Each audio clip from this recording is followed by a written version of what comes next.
மதுரை சித்திரை திருவிழாவின் சிகர நிகழ்வாக தங்க குதிரை வாகனத்தில் பச்சை பட்டுடுத்தி கள்ளழகர் வைகை ஆற்றில் இறங்கினார். மதுரை சித்திரை திருவிழாவின் மகுடம் சூடும் நிகழ்வான கள்ளழகர் வைகை ஆற்றில் இறங்கும் நிகழ்ச்சி இன்று அதிகாலை கோலாகலமாக நடைபெற்றது.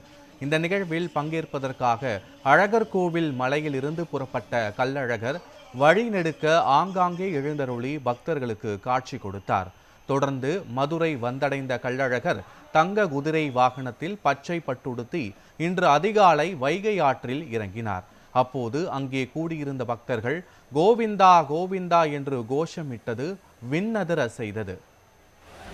கூடம் நகரில் உன் பேரை சொல்ல கூடும் கூட்டம் ஒன்றாகத்தான், கூடும் கூட்டம் கண்டதுனே பொங்கும் வைகை தானாகத்தான். தென்னகத்தில் திருவிழா திருவெல்லாம் திருவிழா, மாமதுரை திருவிழா சித்திரைய திருவிழா. தென்னகத்தில் திருவிழா திருவெல்லாம் திருவிழா, மாமதுரை திருவிழா சித்திரைய திருவிழா. தென்னகத்தில் திருவிழா திருவெல்லாம் திருவிழா, மாமதுரை திருவிழா சித்திரைய திருவிழா. தென்னகத்தில் திருவிழா திருவெல்லாம் திருவிழா, மாமதுரை திருவிழா.